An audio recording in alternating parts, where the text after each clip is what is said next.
بسم اللہ الرحمن الرحیم۔ السلام علیکم ورحمۃ اللہ۔ آج ہم مولانا کی کتاب دین کی سیاسی تعبیر کے اوپر بیس کر کے کچھ باتیں آپ لوگوں کو بتائیں گے۔ تو اس میں مولانا نے ایسے شروع کیا ہے کہ مارکسزم کو تاریخ کی معاشی تعبیر کہا جاتا ہے، کیونکہ کارل مارکس نے جس طرز پر زندگی اور اس کے واقعات کی تشریح کی، اس میں معاشی پہلو تمام چیزوں پر غالب آ گیا ہے۔ اسی طرح مولانا مودودی نے جس ڈھنگ پر دین کو پیش کیا، اس میں ہر چیز پر ایک قسم کا سیاسی رنگ چھا گیا ہے۔ اس اعتبار سے اگر ان کے فکر کو دین کی سیاسی تعبیر کا نام دیا جائے تو یہ بڑی حد تک ایک صحیح بات ہوگی۔ تو اس میں مولانا آگے لکھتے ہیں کہ زندگی مختلف اجزاء کا ایک مجموعہ ہے، یہ اجزاء الگ الگ بھی ہیں اور باہم دیگر مربوط بھی۔ تو کبھی کبھی ایسا ہوتا ہے کہ اس مجموعے کے کسی ایک جزء کو لے کر خصوصیت سے اس کی تشریح اس طرح کی جائے گویا یہی وہ مرکزی جزء ہے جس کو سمجھنے سے ہم دوسرے تمام اجزاء کو سمجھ سکتے ہیں۔ تو مولانا مودودی نے دین کو ایک ایسی جامع تعبیر کی شکل دی ہے کہ اس طرح تشریح کی ہے کہ اس میں سیاست کا پہلو اس طرح ابھر آیا ہے کہ وہی پورے مجموعے کا مرکزی نقطہ بن گیا ہے۔ سیاست کے بغیر نہ رسالت کا مقصد معلوم ہو سکتا ہے، نہ عقائد کی پوری معنویت سمجھ میں آ سکتی ہے، نہ عبادات کی اہمیت واضح ہوتی، نہ معراج کا سفر بامعنی نظر آتا۔ سیاست کے بغیر پورا دین اس طرح خالی اور ناقابل فہم رہتا ہے جیسے مولانا مودودی کے الفاظ میں وہ اپنے 3/4 سے زیادہ جزء سے محروم ہو گیا ہو۔ تو مولانا لکھتے ہیں کہ یہ ایسا ہی اس کی ایک مثال دیتے ہیں، زرد چیز پر نگاہ جما کر اس کو دیکھ رہا ہو۔ دوسری شکل وہ ہے کہ زرد رنگ کے شیشے کا اینک پہن لے یا اس کو یرقان یعنی پیلیا کی بیماری ہو جائے، تو اس کو ایسا نظر آئے گا جیسے ہر چیز زردی میں نہائی ہوئی ہے۔ چیزیں سب نظر آئیں گی مگر ہر ایک کا رنگ زرد ہوگا۔ تو اسی طریقے سے مولانا مودودی نے کیا ہے کہ ان کو جو دین کے جو سارے اجزاء ہیں اس کو وہ بالکل اس کو سیاسی رنگ انہوں نے دے دیا ہے۔ دین کے بارے میں وہ مسلمان اور موجودہ سیاسی کشمکش میں لکھتے ہیں کہ دین کا لفظ تقریباً وہی معنی رکھتا ہے جو موجودہ زمانے میں اسٹیٹ کے ہیں۔ آگے لکھتے ہیں مولانا مودودی کہ اللہ کا رسول ایک اسٹیٹ کا نظام لے کر آیا ہے۔ وہ دوسری کتاب تجدید ایادین میں لکھتے ہیں، انبیاء کا مشن یہ ہے کہ حکومت الہیہ قائم کر کے اس کو پورے نظام زندگی پر نافذ کیا جائے۔ تو یہی دین ہے جو انبیاء خدا کی طرف سے لائے۔ تمام انبیاء نے سیاسی انقلاب برپا کرنے کی کوشش کی۔ حضرت ابراہیم کے بارے میں وہ لکھتے ہیں کہ انہوں نے زمین تیار کی اس انقلاب کے لیے۔ حضرت مسیح کہہ رہے ہیں کہ وہ انقلاب برپا نہ کر سکے، کچھ کام کیا انہوں نے لیکن وہ پوری طرح مکمل نہ کر سکے۔ حضرت موسیٰ کو لکھتے ہیں کہ انہوں نے انقلاب پیدا کر دیا۔ تو اس کو ہم بعد میں ڈیٹیل میں لیں گے، ابھی تو یہ تجدید ایادین میں سے یہ کوٹیشن ہے۔ تو آگے اسلامی عبادات پر ایک تحقیقی نظر میں وہ لکھتے ہیں، عبادات ایک بڑے مقصد کو تیار کرنے کے لیے تربیت کی خاطر فرض کی گئی ہیں۔ یہ تربیت یہ جو مقصد ہے وہ حکومت الہیہ کا قیام ہے، اور نماز، روزہ، حج، زکوٰۃ سب اسی کام کی تیاری کے لیے ہیں۔ یہ وہ لکھتے ہیں خطبات میں۔ تو اسی طریقے سے انہوں نے شہادت حق میں لکھا ہے کہ شہادت حق کا تعلق براہ راست نظام حکومت کے قیام سے ہے۔ حکومت کے بغیر اس کی پوری ادائیگی ممکن نہیں۔ جب ایک اسٹیٹ انہی اصولوں پر قائم ہو جائے تب یہ عملی شہادت اور قولی شہادت مل کر شہادت حق کا فریضہ انجام ہوتا ہے۔ آگے وہ لکھتے ہیں، یہ کرۂ زمین خدا کی عظیم الشان سلطنت کا ایک چھوٹا سا صوبہ ہے، پیغمبر کی حیثیت گورنر یا وائسرائے کی ہے۔ اسلام کی تحریک ایک اسٹیٹ میں تبدیل ہونے جا رہی تھی، تو نئی ہدایات دینے کے لیے اللہ تعالیٰ نے رسول اللہ صلی اللہ علیہ وسلم کو معراج میں طلب فرمایا، جو نئی اسٹیٹ کے قوانین اور ساری ہدایات کے نئی اسٹیٹ کو چلانے کے لیے، تو آپ کو وہاں طلب کیا گیا۔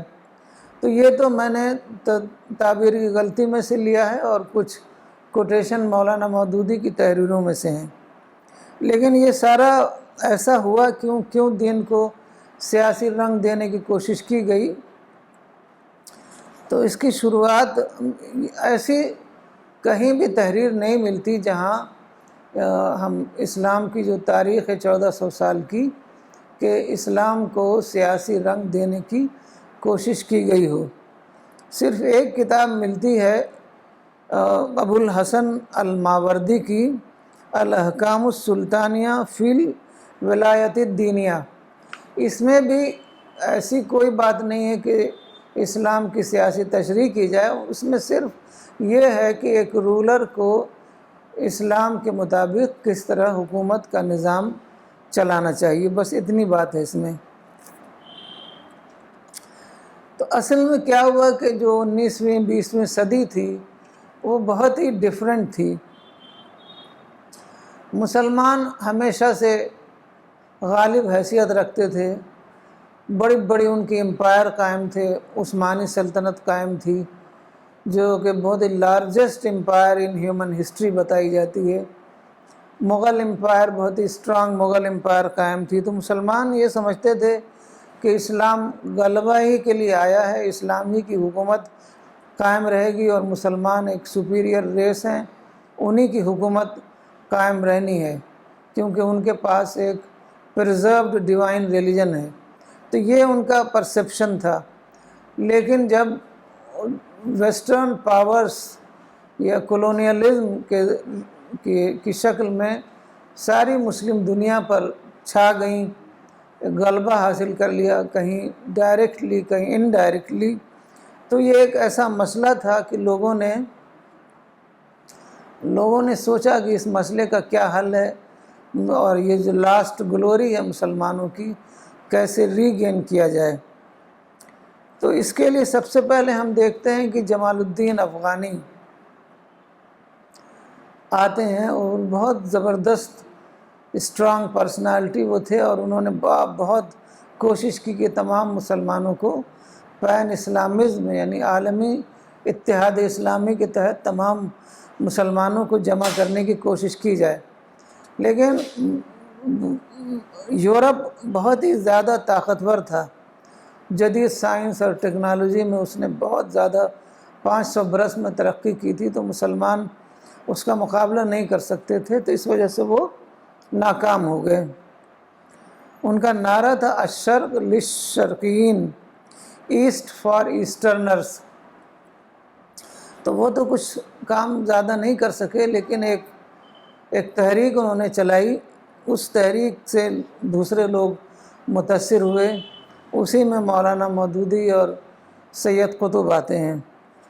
تو مولانا مودودی کا جو زمانہ ہے 20ویں صدی کا، اس میں ایک اور بات تھی کہ کمیونزم اور مارکسزم بہت زیادہ اس کی لوگ جو ہیں اس سے بہت زیادہ متاثر ہو رہے تھے۔ کمیونزم اور مارکسزم کی بیس پر ایک پوری امپائر قائم ہو گئی تھی، تو یہ ایک ٹوٹلیٹیرین رجیم تھی جس میں ایک سینٹرلائزڈ اتھارٹی ہوتی ہے اور تمام فرد کی کوئی اہمیت نہیں ہوتی بلکہ ساری اہمیت اسٹیٹ کی ہوتی ہے۔ اسٹیٹ جو ہے وہ سارا جو نظام ہے، جو قوانین ہے، وہ فرد کے اوپر وہ امپوز کرتا ہے۔ فرد کو چار و ناچار اس کو ماننا ہی پڑتا ہے، ورنہ پھر جیل ہے۔ اس کو بالکل جو ہیومن فریڈم ہے وہ اس کو بالکل ملی ہوئی نہیں ہے۔ تو یہ چیز لوگوں کو بڑی اپیل کر رہی تھی کہ اسٹیٹ ایک پاورفل اسٹیٹ ہو اور وہ تمام جو نظام ہے یا قانون ہے یا شریعہ لا ہے وہ سارا اسٹیٹ کے ذریعے سے وہ لوگوں پر نافذ کیا جائے۔ تو لیکن اب لوگ اس کو ایک قومی مہم سمجھیں گے تو تمام لوگ اس سے متاثر نہیں ہوں گے، تو مولانا مودودی نے اس کو ایک مذہبی مہم بنا دیا۔ انہوں نے کہا کہ یہ اسلامی اسٹیٹ جو ہے اسلامی عقیدے کا حصہ ہے، یعنی انہوں نے یہ بتایا کہ اسلامی اسٹیٹ کا قیام جو ہے یہی سب سے بڑا مقصد ہے انسان کی زندگی کا، اور اسی کے لیے اس کو تمام اپنی ساری جد و جہد اسی کے لیے وقف کر دینا ہے۔ اور انہوں نے یہ بتایا کہ اگر ہم نے اس کام کے لیے اپنے آپ کو وقف نہیں کیا اور حکومت الہیہ کے قیام کی پوری کوشش نہیں کی تو ہم آخرت میں جواب دہ ہوں گے، خدا کے ہاں ہم اکاؤنٹیبل ٹھہریں گے۔ تو اس کے لیے انہوں نے بہت ساری کتابیں لکھی۔ اس میں ایک خاص کتاب تھی قرآن کی 4 بنیادی اصطلاحیں۔ تو اس میں انہوں نے عبادات پر لکھا تھا کہ جو 4 بنیادی اصطلاحیں جو الہ، رب، عبادت، دین، یہ ساری 4 بنیادی اصطلاحیں جو ہیں وہ اس میں سیاسی اصطلاحیں ہیں یہ، اور یہ حکومت الہیہ کے لیے انسان کو مومنین کو تیار کرنے کے لیے بتایا گیا اس میں۔ تو دین کو انہوں نے کہا کہ دین کے معنی جو ہیں وہ اسٹیٹ کے ہیں، اور ہمیں دین کو ایک اسٹیٹ کے مفہوم میں لینا ہے اور اس کے لیے اپنی پوری زندگی کو وقف کر دینا ہے۔ عبادات کو انہوں نے کہا کہ اسی مقصد کے لیے عبادات جو ہیں وہ ٹریننگ مقصد کے لیے عبادات کا قیام ہوا ہے، اور مثال کے طور پر نماز جو ہے وہ عسکری ٹریننگ ہے کہ نماز ہمیں تیار کرتی ہے کہ کس طریقے سے ہمیں اپنے آپ کو اس جد و جہد کے لیے تیار کرنا ہے۔ روزے کو انہوں نے کہا کہ یہ فوجی مشقت کی تربیت ہے، کیونکہ اس جد و جہد کے دوران ہمیں طرح طرح کی مشقتیں درپیش آئیں گی، تو یہ اس کی ٹریننگ ہے۔ تو اسی طریقے سے انہوں نے تمام جو ایلیمنٹس ہیں اسلام کے، تو اسی طریقے سے انہوں نے ہر چیز کے بارے میں کہا کہ یہ سیاسی جد و جہد کے لیے ہمیں تیار کرنے کے لیے بتائی گئی ہیں۔ یہاں تک کہ معراج کو بھی انہوں نے یہی کہا کہ اللہ تعالیٰ نے رسول اللہ صلی اللہ علیہ وسلم کو اس لیے معراج میں بلایا تھا کہ جب مکہ سے مدینہ ہجرت ہو رہی تھی اور مدینہ میں ایک حکومت قائم ہونے والی تھی، تو اس کے لیے انہوں نے بلایا تھا کہ نئی ہدایات دی جائیں، کیونکہ وہ زمین کو ایک خدا کی سلطنت کا ایک صوبہ کی حیثیت سے وہ دیکھتے ہیں، اور پیغمبر ایک گورنر یا وائسرائے، تو پیغمبر کو ایز اے گورنر یا ایز اے وائسرائے اللہ نے معراج میں بلایا کہ تمام ہدایت دی جائیں جس کے مطابق ان کو اسلامی حکومت کا قیام کرنا ہے۔ تو یہ ساری چیزیں جو ہیں اس میں منصوص استدلال نہیں ہے، یعنی ٹیکسٹ بیسڈ، قرآن، حدیث، رسول اللہ صلی اللہ علیہ وسلم کی سنت، یہاں تک کہ دوسرے پیغمبروں کی سنت، کسی کا بھی اس میں ڈائریکٹ ریفرنس نہیں ہے، بلکہ یہ ایک قسم سے ہم اس کو تفسیر بالرائے کا کہہ سکتے ہیں، جو کہ اسلام میں اس کی کوئی گنجائش نہیں ہے، کیونکہ اسلام میں بار بار یہ سب چیزیں منع کی گئی ہیں۔ ایک سورہ نساء میں جو ورس 171 میں ہے لا تغلو فی دینکم، تو اس میں بتایا گیا کہ غلو مت کرو، غلو سے تمام قومیں برباد ہوئیں۔ اور یہ جو تشریح ہے، سیاسی تشریح، یہ سیاسی تشریح جو ہے یہ سیاسی غلو ہے، اور اس غلو کا نتیجہ جو ہے، یہ روٹ کاز جو ہے صرف وائلنس اس لیے کہ ہر کوئی بھی ایسی سیٹ نہیں ہے جو خالی ہو، ہر سیٹ پر کوئی بیٹھا ہوا ہے، کسی کی حکومت ہے، کسی کا اقتدار ہے، تو اس طریقے سے تو اقتدار وہ خالی کرنے کے لیے تیار ہیں نہیں۔ تو اس پر مولانا مودودی کہتے ہیں کہ ہمیں جنگ تک جانا ہوگا۔ تو جنگ تک آپ جائیں گے تو دوسرے لوگوں کے پاس بھی تو پاور ہے، ہتھیار ہے، فوج ہے، تو دوسرے لوگ آپ کو کرش کریں گے۔ تو اس طریقے سے آپ کو کبھی بھی یہ مقصد حاصل نہیں ہوگا۔ تو اس کے لیے انہوں نے کافی لٹریچر تیار کیا۔ یہاں میں سید قطب کی جو تفسیر ہے فی ظلال القرآن، اس میں سے صرف ایک وہ دوں گی میں آپ کو ریفرنس، حضرت موسیٰ کا ریفرنس۔ یہ لوگ کہتے ہیں کہ تمام پیغمبر جو ہیں یہ حکومت الہیہ قائم کرنے کے لیے آئے تھے، تو اس میں حضرت موسیٰ کی مثال دیتے ہیں، اور ان کا دیکھیے کہ انہوں نے کس طریقے سے ان کا استدلال کی شکل کیا ہے۔ وہ کہتے ہیں کہ جب حضرت موسیٰ علیہ السلام گئے فرعون کے دربار میں خدا کا پیغام پہنچانے، تو فرعون کو تھریٹنڈ فیل ہوا، اس کو وہ سمجھا کہ یہ ہمیں اقتدار سے ان کی جو ان کا دین ہے، ان کی جو تعلیمات ہیں وہ لوگوں کو اپیل کر رہی ہیں، تو ہمیں یہ اقتدار سے یہ بے دخل کر دیں گے۔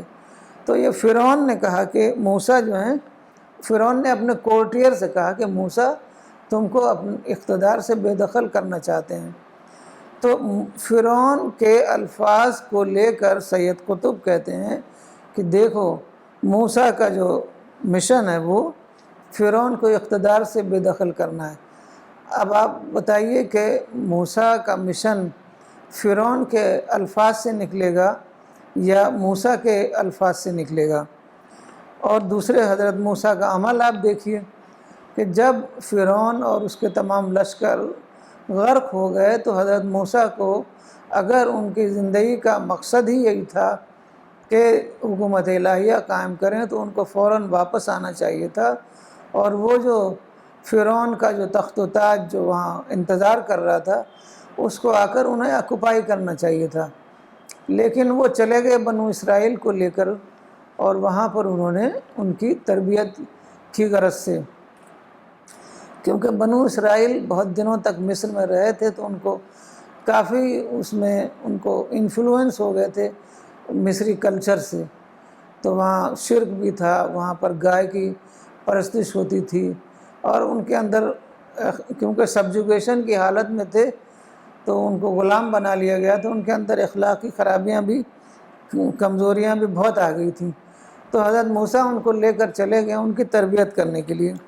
جب ان کی تربیت ہو گئی 40 برس کے بعد، تب اللہ تعالیٰ نے حضرت داؤد اور حضرت سلیمان کو اقتدار دیا، کیونکہ اللہ تعالیٰ نے کہا کہ اقتدار جو ہے وہ ایک انعام ہے۔ جب اللہ دیکھتے ہیں کہ ایک قوم جو ہے اپنے نیک عمل سے اور اس کے اندر وہ ڈیزرو کرتی ہے تو خود اللہ تعالیٰ اقتدار دیتے ہیں۔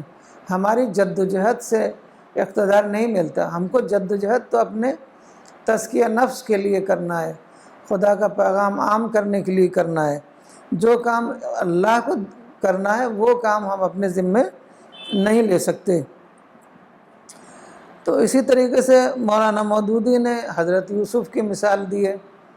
حضرت یوسف کے اوپر، حضرت یوسف ایک بڑے پیغمبر تھے، ان کے اوپر ایک پورا چیپٹر ہے، اور اس میں اللہ تعالیٰ نے کہا ہے کہ احسن القصص یعنی بیسٹ آف اسٹوریز۔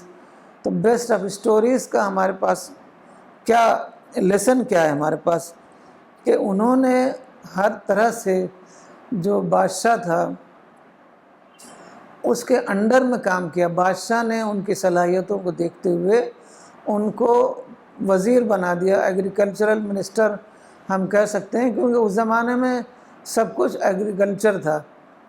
تو وہ اس زمانے میں قدیم زمانے میں ایک ہی وزیر ہوتا تھا، اسی کے پاس سارے اختیارات ہوتے تھے۔ تو بادشاہ نے خود کہہ دیا کہ میرے پاس صرف تخت و تاج رہے گا، باقی تمام انتظام جو ہے سلطنت کا وہ تمہارے ہاتھ میں۔ تو جب سب کچھ حضرت یوسف کے ہاتھ میں آ گیا، اگر ان کی زندگی کا مقصد یہ ہوتا ایز اے پرافٹ کہ حکومت الہیہ قائم کریں، خدا کے دین کو قائم کریں، امپوز کریں، نافذ کریں، تو انہوں نے ضرور وہ تحریک چلائی ہوتی، اور بادشاہ کو جو مشرک بھی تھا، اس مشرک بادشاہ کو بے دخل کرنے کی آپ اگر کامیاب نہ بھی ہوتے تو آپ نے تحریک تو چلائی ہوتی، لیکن ایسا کوئی ثبوت نہیں ملتا ہے۔ مولانا مودودی کہتے ہیں کہ جب حضرت یوسف جیل میں تھے تو اس وقت انہوں نے اپنے ساتھی سے کہا تھا، لا حکم الا اللہ، all power belongs to God alone. تو انہوں نے فوق الفطری سینس میں کہا تھا، سپر نیچرل سینس میں کہا تھا کہ پوری یونیورس میں اللہ کا حکم نافذ ہے۔ وہ اس معنی میں نہیں کہا تھا کہ اس دنیا میں اللہ کی سیاسی حکومت، سیاسی انتظام اللہ کا ہونا چاہیے، سیاسی پاور اللہ کا ہونا چاہیے۔ تو کہیں کی بات جو ہے کہیں جوڑ دیا۔ ایک دیہات میں ایک مثل ہے، کہیں کی اینٹ کہیں کا روڑا، بھانمتی نے کنبا جوڑا۔ تو کہیں کی بات کہیں بھی لا کے جوڑ دیتے ہیں، اور اس طریقے سے دیکھیے دین کے سیاسی امور میں اس طریقے سے استدلال نہیں کیا جاتا، استدلال منصوص ہونا چاہیے اساسی امور میں۔ تو اب ہم دیکھتے ہیں رسول اللہ صلی اللہ علیہ وسلم کو، کہ جب رسول اللہ صلی اللہ علیہ وسلم مکہ میں تھے تو وہاں پر قریش کی سیادت تھی، وہاں پر ایک دار الندوہ تھا، وہاں قریش جمع ہوتے تھے، وہاں پر سارے فیصلے لیتے تھے۔ آپ نے کبھی بھی ایسا نہیں کیا کہ ان کے خلاف کوئی تحریک چلائیں کہ یہ سب کام غلط ہو رہا ہے، مشرک لوگ جو ہیں ان کا قانون چل رہا ہے یہاں پر، کبھی بھی نہیں کیا، بلکہ آپ سارا ٹائم جو ہے اللہ کا پیغام لوگوں کو پہنچانے میں لگے رہے۔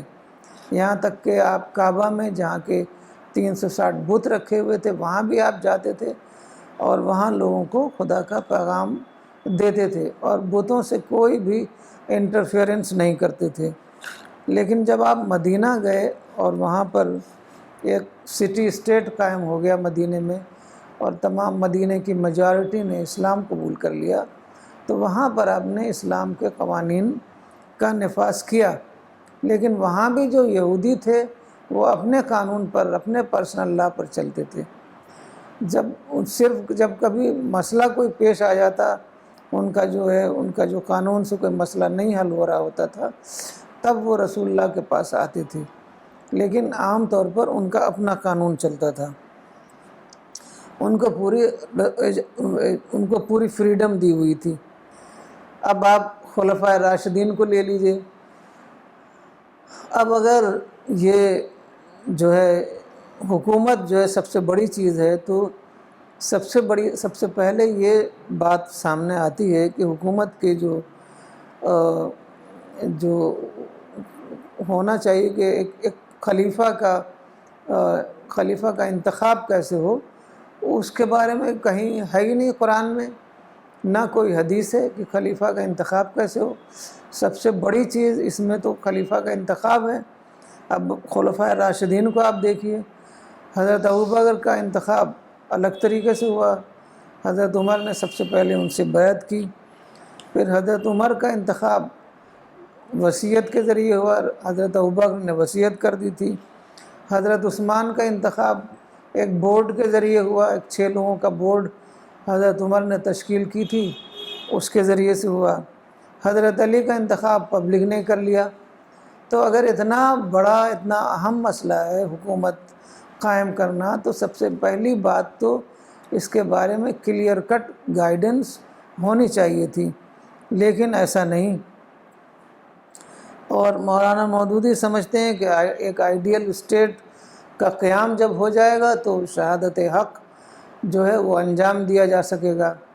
تو آئیڈیل اسٹیٹ تو آج تک قائم ہوئی نہیں، ارسطو کے زمانے سے یہ کوشش چل رہی ہے، اس کے بعد اتنے سارے پیغمبر آئے، رسول اللہ صلی اللہ علیہ وسلم آئے، خلفائے راشدین آئے، کبھی بھی آئیڈیل اسٹیٹ کا قیام ممکن نہیں ہوا۔ حضرت عمر جو کہ اتنے پاورفل رولر تھے، اتنی بڑی ان کی سلطنت تھی، ان کو ایک آدمی نے آ کے قتل کر دیا، تو آپ آئیڈیل اسٹیٹ کیسے قائم کر سکتے ہیں؟ کیونکہ اس دنیا میں اللہ تعالیٰ نے آزادی دی ہے انسان کو۔ یہ دنیا جو ہے خدا کی عظیم الشان سلطنت کا ایک چھوٹا سا صوبہ نہیں ہے، بلکہ یہ دنیا اس لیے بنائی گئی ہے کہ انسان اس دنیا میں اپنا ٹیسٹ دے سکے۔ یہ ایک ٹیسٹنگ گراؤنڈ کے طور پر بنائی گئی ہے، اور انسان کو آزادی دی گئی ہے تاکہ وہ ایکسرسائز کر سکے اپنے چوائس کا۔ اس کو انتخاب دیا گیا ہے اچھائی اور برائی کا میں چوز کرنے کا۔ تو اگر انسان کو آزادی نہ دی جائے، اگر اس طرح کے اسٹیٹ قائم کیا جائے جو روس میں مارکسزم کے انڈر میں ہوا، وہاں کسی کو بھی آزادی نہیں تھی، جو نظام قائم کر دیا اسٹیٹ نے وہی سب کے اوپر لاگو ہوتا تھا۔ اب وہاں بھی نہیں چلا، حالانکہ وہ سپر پاور تھی، وہاں بھی نہیں چلا، کیونکہ انسان یہ اللہ تعالیٰ کی مرضی کے خلاف ہے۔ اللہ تعالیٰ چاہتے ہیں کہ انسان آزاد رہے اور آزادی کے ساتھ یہاں پر اپنے ٹیسٹ دے، اپنے عمل کا وہ ٹیسٹ دے۔ اللہ تعالیٰ نے کہا ہے وَمَا خَلَقْتُ الْجِنَّ وَالْإِنسَ إِلَّا لِيَعْبُدُونَ، ہم نے انسان کو پیدا کیا ہے خدا کی عبادت کرنے کے لیے۔ تو یہاں تو یہ نہیں کہا گیا کہ انسان کو پیدا کیا گیا ہے خدا کی حکومت قائم کرنے کے لیے۔ تو ایسا کوئی بھی کہیں بھی نہیں ملتا پورے قرآن میں کہ انسان کو خدا نے پیدا کیا ہے اسلامی حکومت قائم کرنے کے لیے۔ اس کا مطلب یہ نہیں ہے کہ ہم سیاست اسلام میں نہیں ہے، سیاست اسلام میں ہے، لیکن وہ ہمارا نصب العین نہیں ہے۔ جب کبھی کسی کو حکومت میں حصہ ملے گا، کبھی کوئی رولر بنے گا، تو اس کو اسلام کے جو قوانین ہیں ایک حاکم کے لیے وہ اس کے اوپر اپلیکیبل ہوگا، اور نہیں ایک عام آدمی کے اوپر وہ اپلیکیبل نہیں ہوگا۔ بالکل یہاں ایک آپ کو مثال دیتے ہیں زکوٰۃ کی۔ اگر آدمی کے پاس پیسہ ہے تو وہ اس کے اوپر زکوٰۃ کے جو قوانین ہیں وہ اس کے اوپر اپلائی کریں گے۔ اگر پیسہ نہیں ہے تو اس کو یہ تھوڑی کہا جائے گا کہ تم کہیں سے بھی چوری کر کے پیسہ لے کر آؤ اور زکوٰۃ دو۔ اگر اس کے اوپر پیسہ ہے تو زکوٰۃ کا قانون اپلیکیبل ہوگا، اور نہیں پیسہ ہے تو اپلیکیبل نہیں ہوگا۔ اسی طریقے سے اگر ہمارے پاس اقتدار ہے تو یہ جو سیاست کے جو قوانین ہیں سیاست سے ریلیٹڈ وہ ہمارے اوپر اپلائی کریں گے، ورنہ نہیں اپلائی کریں گے۔ اور یہ نہیں ہے کہیں بھی کہ ہم ساری زندگی سیاست کے لیے جدوجہد کرتے رہیں، کیونکہ اسلام میں جو ٹارگٹ ہے وہ فرد ہے، نہ کہ اسٹیٹ۔ یعنی ہمارا ٹارگٹ جو ہے، اسلام نے جو ہمیں ٹارگٹ دیا ہے وہ ہمیں اپنی اصلاح کرنا ہے، جس کو قرآن میں تزکیہ نفس کہا گیا ہے۔ تو فرد کی اصلاح، یہ ہم اپنی اصلاح، پھر ہماری ساری کوشش ہوگی کہ ہم دوسروں کی اصلاح کریں، دوسروں تک خدا کا پیغام پہنچائیں۔ تو اسلام کا ٹارگٹ اسٹیٹ نہیں ہے بلکہ فرد ہے، کیونکہ جب فرد کی اصلاح ہو جائے گی تو معاشرے کی اصلاح ہو جائے گی، معاشرے کی اصلاح ہو جائے گی تو جب کبھی اسٹیٹ کا قیام ہوگا تو وہ اچھے لوگ اس میں رولر کے طور پر آ جائیں گے۔ اور اگر ہم فرد کی اصلاح نہیں کرتے، جو حکومت مل بھی جائے گی اگر، تو وہی لوگ جن کا تزکیہ نفس نہیں ہوا ہے وہی حکومت میں آ جائیں گے، تو حکومت بھی کبھی بھی وہ اسلام کے مطابق نہیں چلا سکیں گے۔ تو اس کا جو سب سے بڑا نقصان ہوا ہے اس سیاسی تعبیر کا، وہ یہ کہ تمام مسلم مطلب اسلام اس قدر بدنام ہو گیا ہے کہ اسلام میں وائلنس ہے، تشدد ہے، وائلنس مار کاٹ ہے، قتال ہے۔ تو کیونکہ یہ جو سیاسی نظریہ ہے اس کا کلمنیشن ہے وار اینڈ وائلنس، کیونکہ کوئی بھی یہ کرنے کے لیے تیار نہیں ہے کہ اس کو اقتدار کی سیٹ ایسی خالی کر دے۔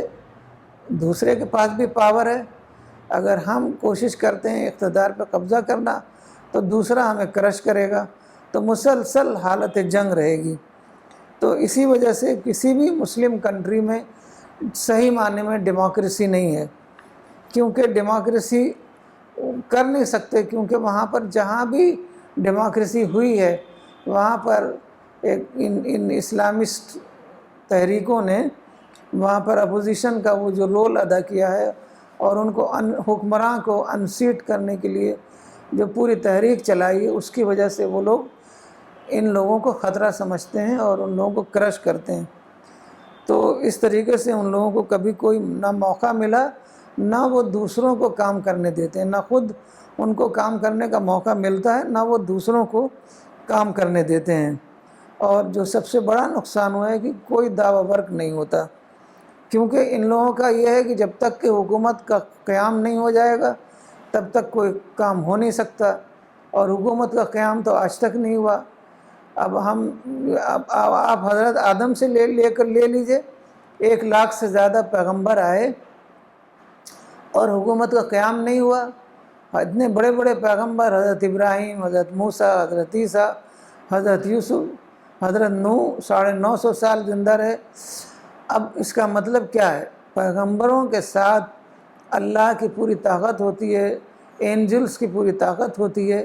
اگر پیغمبر لوگ، تمام پیغمبر بھی حکومت کا قیام کرنے سے عاجز رہے تو اس کا مطلب ہے کہ آپ دو معنی میں لے سکتے ہیں، یا تو یہ پیغمبر کو آپ ناکام بتائیں کہ تمام پیغمبر ناکام ہوئے نعوذ باللہ، یا تو آپ یہ کہیں کہ یہ جو ہے مقصد ہی نہیں ہے انسان کا، کہ حکومت کی سیاسی جدوجہد جو ہے یہ مقصد نہیں ہے۔ تو ہم یہی مانیں گے کہ سیاسی جدوجہد ہمارا مقصد نہیں ہے، یہ اللہ کا انعام ہے۔ کبھی اللہ دیکھے گا کہ ہمارے اندر ہم ڈیزرو کرتے ہیں تو اللہ تعالی ہمیں اس کا موقع دے گا کہ ہم کو اقتدار ملے اس دنیا میں، اور اللہ ہی تعالیٰ اقتدار لیتا ہے، اللہ ہی تعالیٰ اقتدار دیتا ہے۔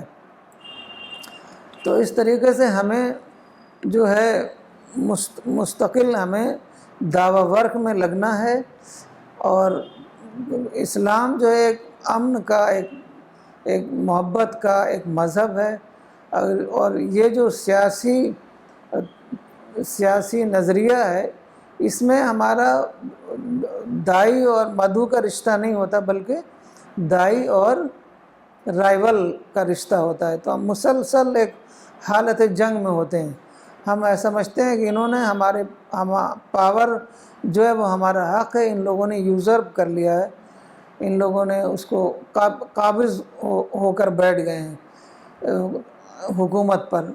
تو مسلسل ایک حالت جنگ ہوتی ہے اور کوئی بھی کام نہیں ہوتا۔ اب تو خیر جماعت اسلامی والوں نے سوشل ورک کا کام لے لیا ہے، لیکن ان کی غلطی یہ ہے کہ انہوں نے ابھی بھی کھل کر اس کے بارے میں اعلان نہیں کیا کہ جو ہمارا مولانا مودودی نے جو نظریہ قائم کیا تھا، جو نظریہ ڈیولپ کیا تھا، وہ اسلام سے اس کا کوئی تعلق نہیں ہے۔ انہوں نے وہ نظریے کو تو چھوڑ دیا ہے کیونکہ وہ پریکٹیکل نہیں ہے۔ پاکستان میں بار بار انہوں نے الیکشن میں حصہ لیے اور بار بار شکست ہوئی ان کو، تو نظریہ تو انہوں نے چھوڑ دیا ہے، لیکن اس کے بارے میں انہوں نے اعلان نہیں کیا ہے۔ جب تک اعلان نہیں کریں گے وہ خدا کے ہاں قابل معافی نہیں ٹھہریں گے۔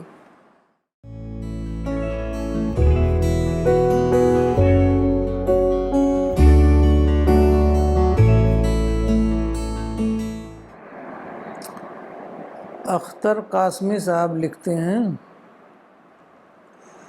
مولانا مودودی کی شخصیت اپنی جگہ پر قابل احترام ہے، تاہم ان کی فکر سرے سے قابل رد ہے۔ اس سیاسی فکر کی وجہ سے ہی آج ہر جگہ مسلمان ٹکراؤ کا طریقہ اختیار کیے ہوئے ہیں، اور اصل مقصد دعوت کے تصور سے ہی مسلمان بالکل بے بہرہ ہو گئے۔ اس وقت صرف واحد شخصیت مولانا وحید الدین خان ہیں جنہوں نے دعوت کو زندہ کیا۔ پچھلے تقریباً 500 سالوں میں پورے عالم اسلام میں اگر کوئی دوسری شخصیت ہو تو کوئی پیش کرے۔ یہ کمنٹ ہے انہوں نے۔ اب اس کی وجہ سے بہت زیادہ بربادی ہوئی ہے، مسلمانوں کے لاکھوں لوگ مارے گئے، اس قدر ریسورسز کا نقصان ہوا، مطلب اتنی بڑی مقدار میں، اتنی بڑی تعداد میں لوگوں کی جانیں گئی ہیں کہ ہم اس کو بیان نہیں کر سکتے۔ ورنہ 100 برس میں جو یہ جدوجہد ہو رہی ہے، اتنے میں تو مسلمان اور اسلام دونوں غالب ہو جاتا، ساری دنیا میں اسلام کا پیغام پہنچ جاتا۔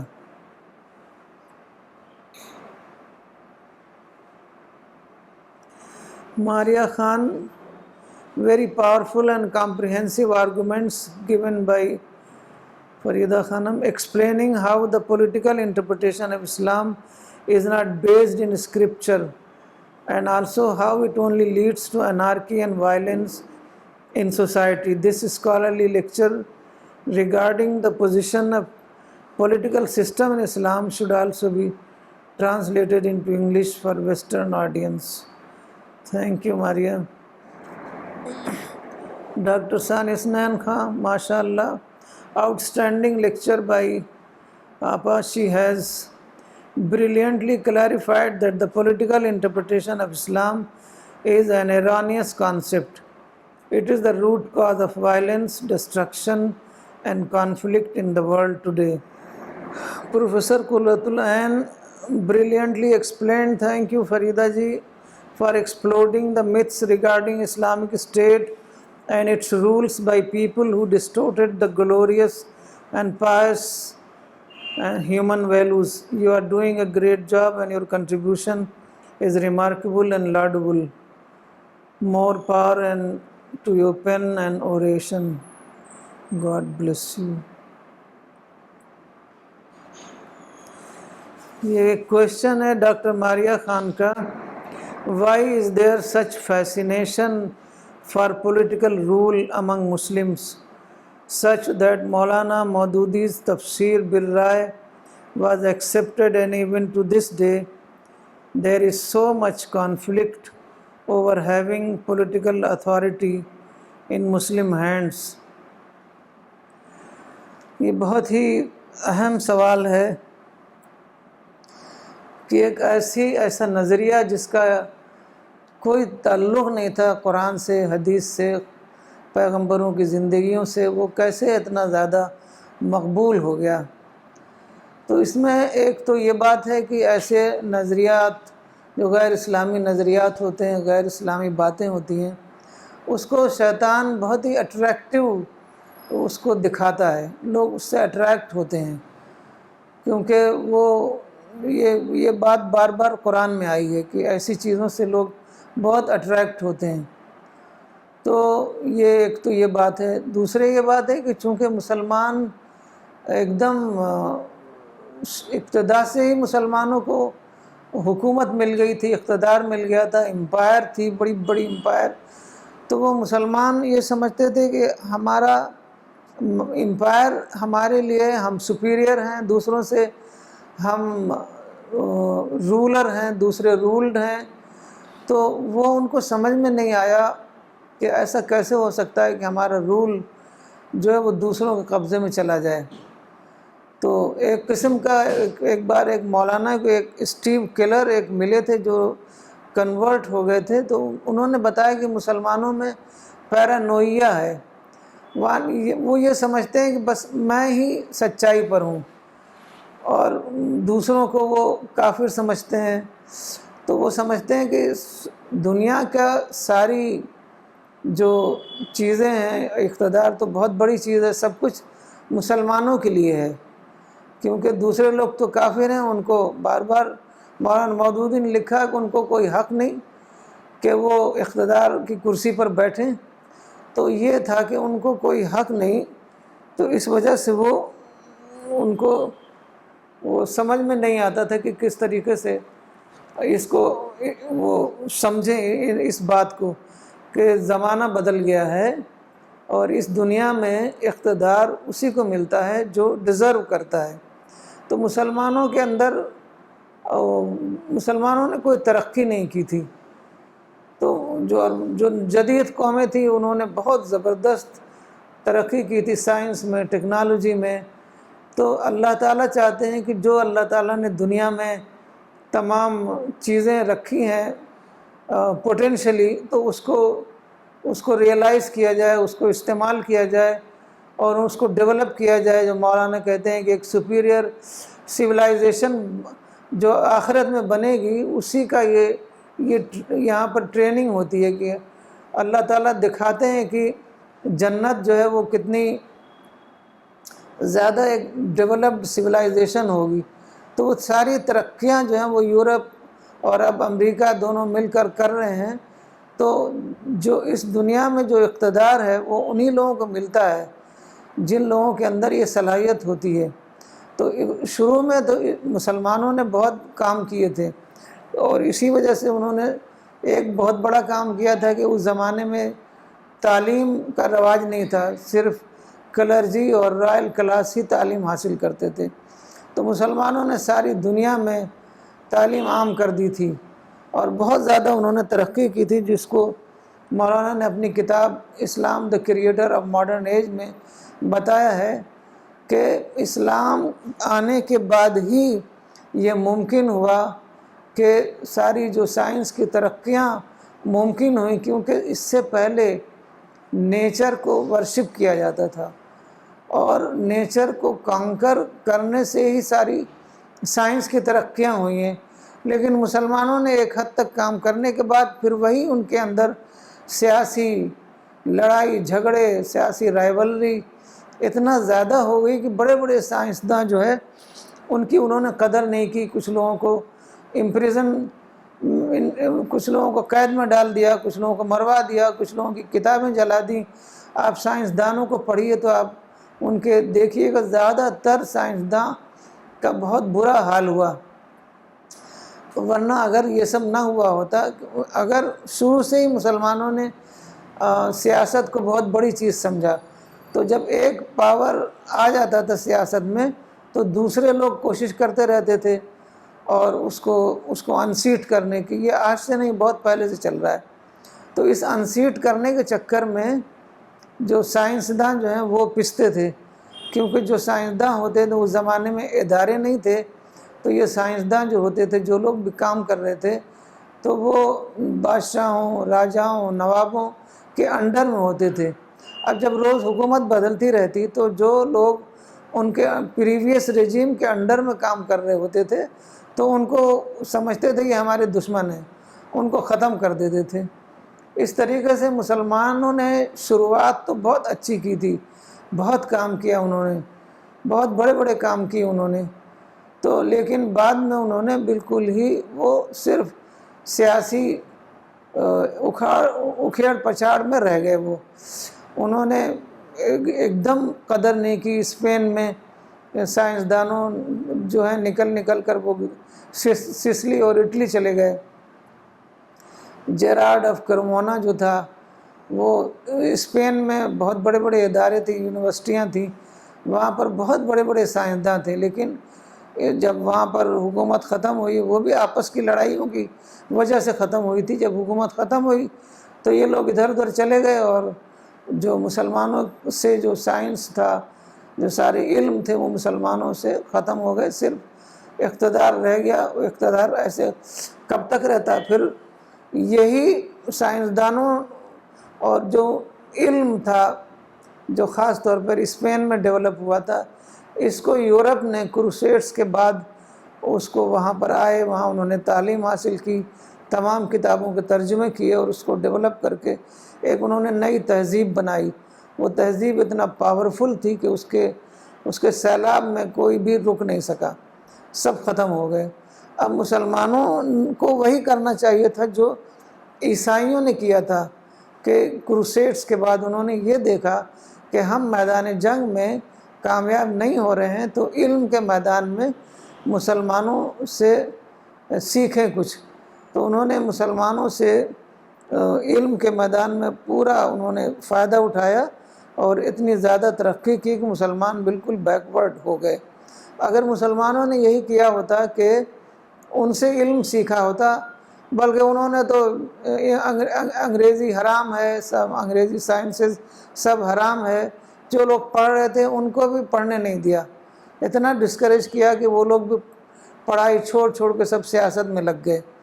تو ہمارے پاس کوئی ایسا لیڈر نہیں تھا جو ان کو وقت پر یہ بات بتاتا کہ اب ہم وقتی طور پر ہم لوگوں سے بہت زیادہ پیچھے چلے گئے ہیں اور ہمیں علم حاصل کرنا پڑے گا، تبھی ہم ترقی کر سکتے ہیں۔ تو ایک بہت ہی لمبی بات ہے، اس کو مولانا نے Islam the creator of the modern age, اسلام دور جدید کا خالق میں بہت تفصیل سے بتایا ہے۔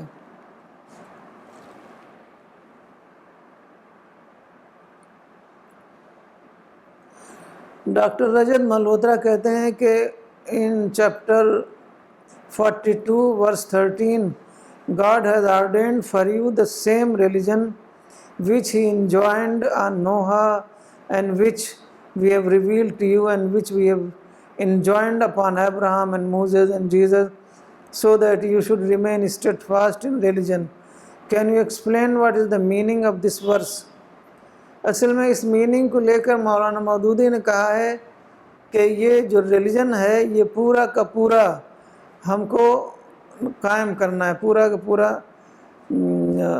امپوز کرنا ہے اسٹیٹ کے ذریعے سے، حالانکہ جو چیز قائم رکھنے کو کہی گئی ہے so that you should remain steadfast in religion, یہ صرف وہ بنیادی تعلیمات ہیں جو تمام پیغمبروں کو مشترک طور پر دی گئی ہیں۔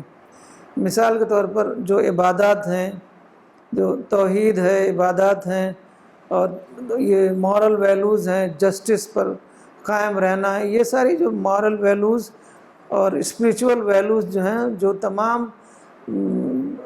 تمام پیغمبروں کو مشترک طور پر دی گئیں، اس کے بارے میں یہاں بتایا گیا ہے، نہ یہ کہ تمام پورا کا پورا مذہب، پوری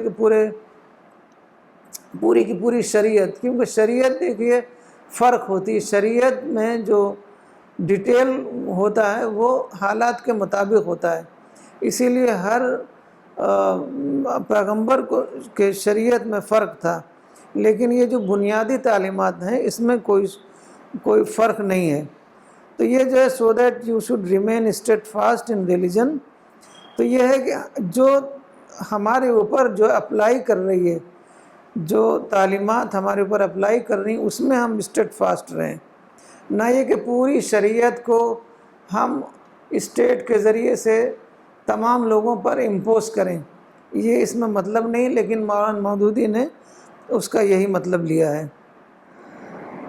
خواجہ نصیر الدین سننا، مولانا مودودی کے اسلامی انٹرپریٹیشن کتنا غلطی پر ہے اسے مولانا وحید الدین خان صاحب بالکل صحیح واضح کر دیا اور ہمیں غلط انٹرپریٹیشن سے بچائے اللہ تعالیٰ۔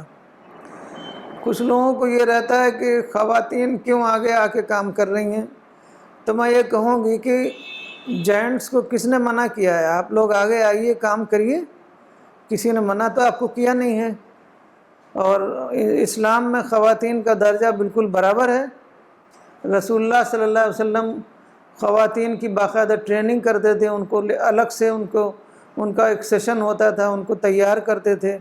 حضرت عائشہ نے بہت زیادہ کام کیا ہے، بلکہ کئی چیزوں میں وہ صحابہ سے بھی زیادہ ان کی فہم تھی، تو ایسا تو کچھ ہے نہیں، اگر ہم کام کر رہے ہیں تو آپ بھی کام کریے، آپ کو کس نے منع کیا ہے؟ ڈاکٹر نغمہ صدیقی کہتی ہیں اسلام gives the goal of Islamization of man. How can we make people understand that establishing an Islamic state is not the target of Islam? اصل میں ہمارے پاس دیکھیے قرآن محفوظ ہے، اب ہمیں اور کیا چاہیے؟ قرآن محفوظ ہے، رسول اللہ صلی اللہ علیہ وسلم کی زندگی کی ساری ڈیٹیل محفوظ ہے، آپ کی سنت محفوظ ہے، آپ اسی سے نکلے گا، اس میں تو یہ اسلامک اسٹیٹ کا قیام جو ہے وہ کوئی ہمارے اوپر فرض کیا ہی نہیں گیا ہے۔ کبھی مل جائے گی ہمیں تو ہم انشاءاللہ تعالی اسلامی قانون کے مطابق حکومت کریں گے، لیکن ملے تو کہاں ایمٹی سیٹ خالی بیٹھی ہوئی ہے، کہاں ایمٹی سیٹ خالی ہے کہ ہم جا کے اس پر بیٹھ جائیں؟ تو جو ہمارے لیے ممکن ہے وہ یہی ہے کہ ہم اپنا اسلامائزیشن کریں، انڈیویجول کا اسلامائزیشن۔ جب تمام انڈیویجول اسلامائزڈ ہو جائیں گے تو جب کبھی حکومت ملے گی، کیونکہ حکومت اللہ کا ریوارڈ ہے، کبھی ملے گی تو ہم انشاءاللہ تعالی اس کے جو قانون ہے، اسلامی قانون ہے، اس کے مطابق حکومت کریں گے۔ لیکن اگر ہم ہی تیار نہیں ہیں تو حکومت ملنے سے بھی کوئی فائدہ نہیں ہوگا۔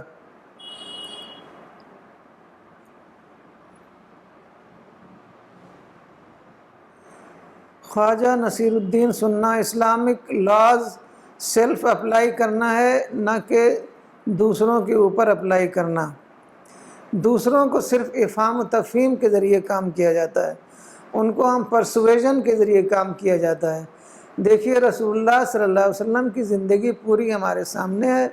رسول اللہ صلی اللہ علیہ وسلم کس طریقے سے کام کرتے تھے، اپنے لیے وہ بالکل مکمل طور پر بالکل وہ مثال تھے کہ جو قرآن میں جو بتایا گیا ہے کہ ایک مومن کو کیسے ہونا چاہیے، بالکل قرآن کی ایک مثال تھے۔ آپ پوری طریقے سے قرآن کو فالو کرتے تھے، لیکن دوسروں کو تو ہم سمجھا سکتے ہیں، دوسروں کے اوپر زور زبردستی نہیں کر سکتے، کیونکہ خود قرآن میں آیا لا اکراہ فی الدین، تو ہم کیسے دوسروں پر زور زبردستی کر سکتے ہیں؟ اس دنیا میں جو اللہ تعالیٰ نے جب خود آزادی دی ہے انسان کو، تو ہم کون ہیں کہ اس کی آزادی چھین سکتے ہیں؟ یہ تو اللہ تعالیٰ نے دی ہے، اللہ تعالیٰ اس کو چھین سکتے ہیں، ہمارے بس کی بات نہیں ہے۔ اختر قاسمی، مولانا مودودی کی شخصیت اپنی جگہ پر قابل احترام ہے۔ اچھا یہ ہو چکا ہے۔ جاوید غامدی از another scholar like Wahid uddin Khan. یہ ہم لوگ بہت قدر کرتے ہیں جاوید غامدی صاحب کی، تو وہ بھی بہت اچھا کام کر رہے ہیں۔ یہاں میں بتاؤں گی، ایک بار میں لاہور گئی تھی ایک پروگرام کے سلسلے میں، تو اس وقت جاوید غامدی صاحب لاہور میں تھے۔ ان کا بہت ہی خوبصورت سینٹر تھا وہاں پر، اب تو امریکہ چلے گئے ہیں۔ تو انہوں نے اپنے سینٹر میں مجھے بلایا تھا، اور ان کے بہت سارے جو ان کے ساتھی ہیں، زیادہ تر وہ کالج یونیورسٹی کے لوگ تھے، وہ سب وہاں پر آئے تھے، پورا ہال بھر گیا تھا۔ تو میں نے کہا کہ میں کیسے ایڈریس کروں گی، تو انہوں نے کہا نہیں کوئی بات نہیں، سارے لوگ مولانا کو پڑھے ہوئے ہیں، آپ کچھ سوالات مولانا کے بارے میں پوچھیں گے، آپ ان کا جواب دیجیے گا، تو آپ کو کوئی پریشانی کی بات نہیں ہوگی انشاءاللہ۔ تو بہت اچھا تجربہ تھا وہ میرا، بہت اچھے لوگ ہیں، بہت ہی اسپریچول لوگ ہیں یہ لوگ۔ سعمد عتیق، آج کے حالات پر تبصرہ کہیں۔ آج کے مسلمانوں کے حالات، مسلمان کو سیاست میں کتنا کردار اور سرگرم ہونا چاہیے؟ دیکھیے ہمیں جو بھی کرنا ہے وہ صرف نصیحت کے انداز میں کام کرنا ہے، ویل وشنگ کے انداز میں کام کرنا ہے۔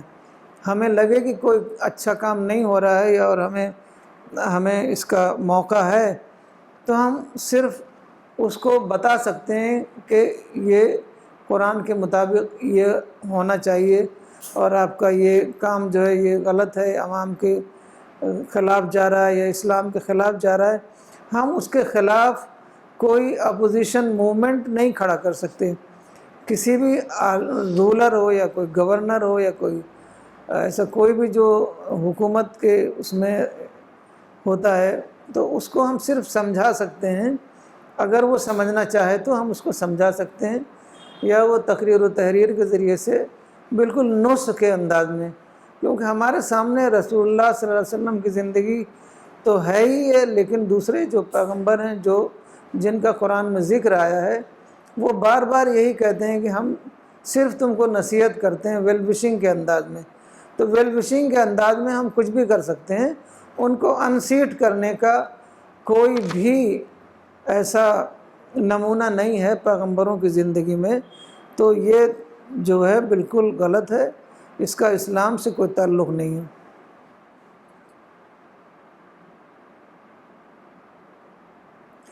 Mahbub Ahmad, what is reason that after such clear-cut arguments, still they are openly not accepting their Himalayan blunder? Please explain.